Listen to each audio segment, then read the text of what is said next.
aku menemukan sebuah postingan dari akun spiritual kayak gitu.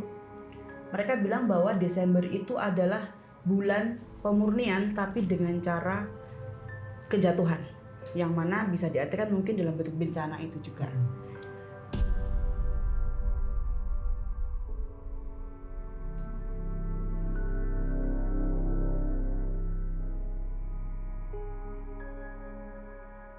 Kalau menurut Om Hao, apakah itu masuk akal entah dari sisi ilmiahnya maupun secara sisi spiritual dan metafisika? Sebenarnya tidak selalu di akhir tahun. Tidak selalu ya, Mas? Tidak selalu. Tetapi di tahun ini seperti sebelumnya kita bahas bahwa dari hitungan numerologi 2025 itu jika ditotal 9. Berarti puncaknya.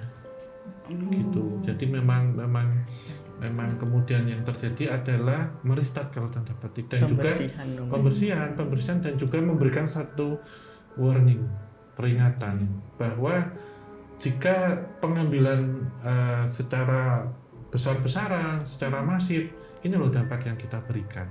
Secara semesta mengatakan demikian. Ritual pemanggilan setan di IS terbengkalai memakan korban jiwa. Data monster ini, konon dan tumbal. Lebih baik kita hancur semua daripada tidak merdeka. Yang kita tetap merdeka atau mati.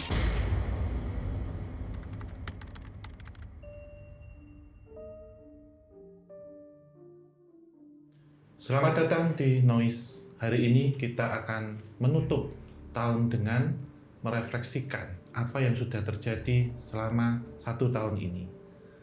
Ada banyak sekali hal yang terjadi seperti kerusuhan hingga bencana alam yang menelan banyak korban jiwa. Hal ini tentunya sudah terserat dalam Jayabaya maupun Cupu Panjolo. Dan juga sebenarnya gini sih teman-teman, ini kabar yang cukup sedih ya buat kita di Indonesia gitu. Per 4 Desember menurut Indonesia Bisa itu terjadi sebanyak 2.997 bencana alam, dan yang paling mendominasi adalah banjir. Belakangan ini kan emang banyak banget ya bencana alam yang terjadi gitu, dan yang paling parah itu adalah banjir. Iya, sebenarnya hal ini kan tadi sudah saya sampaikan ya, itu terprediksi atau ada dalam serat jangka Jayabaya itu ya. Nah di jangka Jayabaya ini memang kita sudah memasuki masa atau zaman Kolobendu, di mana akan hadirnya seorang Satrio Piningit, sehingga bisa kita sikapi itu lebih baik dan berpikir terus optimis dan positif walaupun kita sedang diterpa badai seperti ini gitu.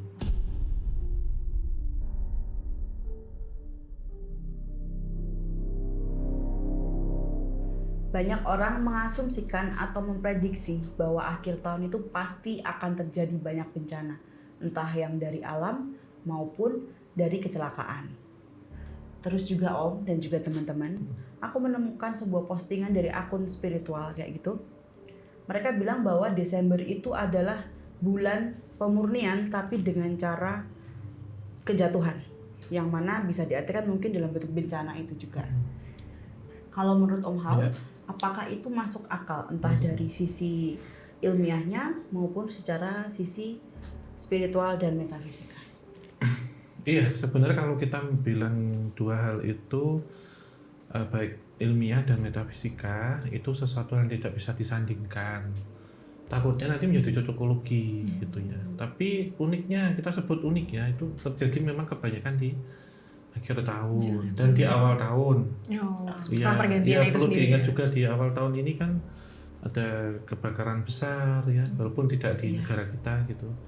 Nah, memang kita lihat secara ilmiah ya, negara kita itu memang berada di tanah yang rapuh kalau kita sebut. Ada lempeng patahan yang menyebabkan gempa tektonik, ada juga yang berkaitan dengan vulkanik.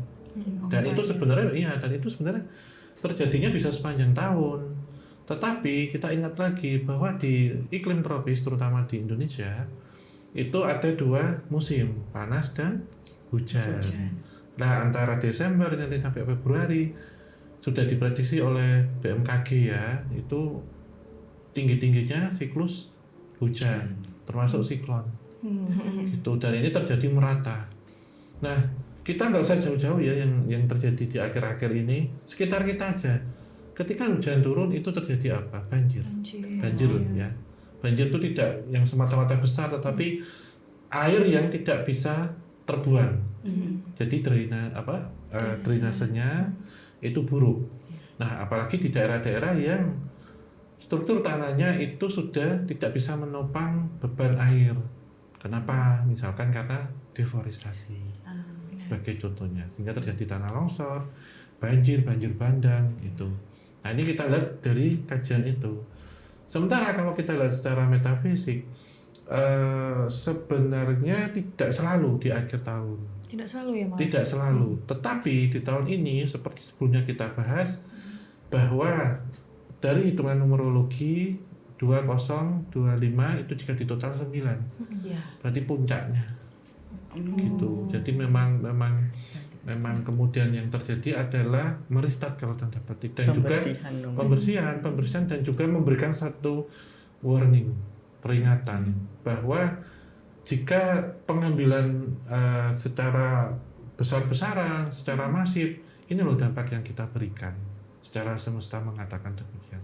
Berarti untuk dampak dan proses pembersihannya pun juga pasti besar-besaran. Besar-besaran. Itu. Jadi kalau kita lihat yang terjadi sekarang ini 20 tahun yang lalu terjadi karena itu adalah murni alam tektonik ya. Tapi kemudian 21 tahun kemudian yang terjadi sama berunsur air juga. Tetapi di sini adalah kalau kita hitungkan ya di tahun ini yang berunsur kayu, seperti yang kita bahas, bahwa kayu ketika dia tidak bisa menopang maka air akan meluap. Gitu. Jadi kayu itu bisa menahan air sebenarnya. Tapi kalau unsur kayu ini sudah tidak ada, tanah itu tidak kuat dengan air, apa yang terjadi? Air itu akan menjadi satu monster yang besar. Karena kalau kita lihat bencana alam itu pasti ada dua sebab. Memang alam, tapi yang jika itu terjadi karena ulah manusia itu benar nggak usah pakai kata alam, bencana saja. Jadi bencana dan bencana alam. Karena bencana alam itu memang di luar kendali manusia ya.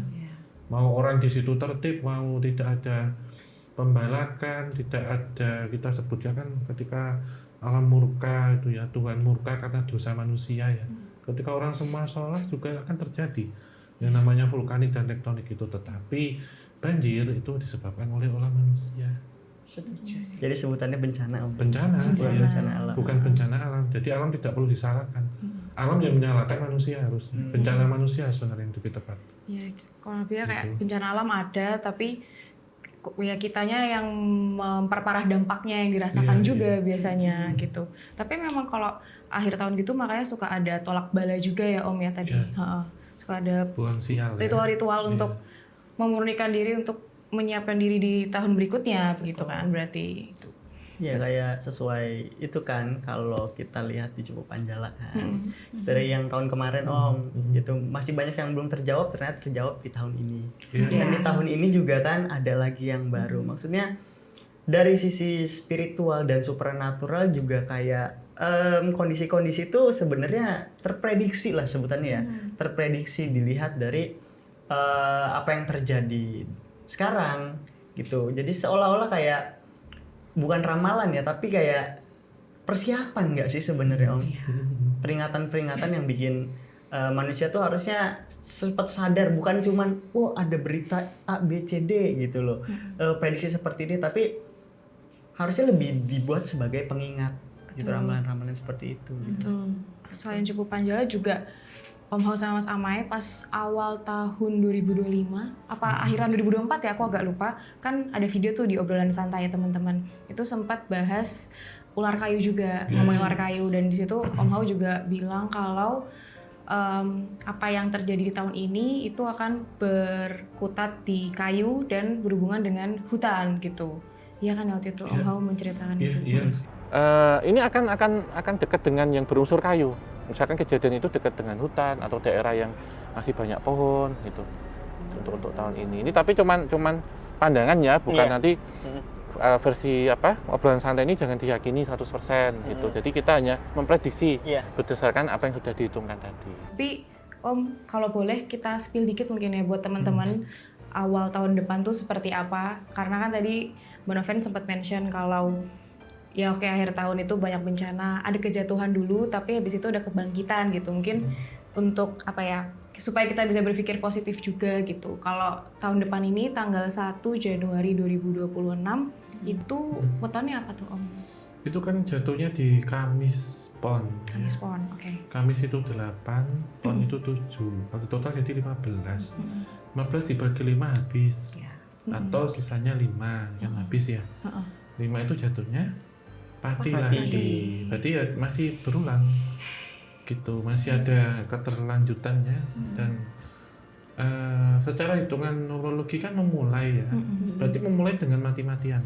Mulai dengan mati-mati ya. Habis kemarin mengakhiri dengan mati-matian, tentunya memulai sesuatu hal jadi hancur ya, habis dari 1000 jadi 0, kemudian mulai dari 1 lagi, nggak langsung 500 berapa Oh, gitu. jadi nggak langsung ada starting point yang tinggi ya, tapi benar-benar ngulang lagi pelan-pelan dari dan memang awal. sionya kan jatuhnya memang kalau sio masih di bulan Februari, sekitar di Februari itu kuda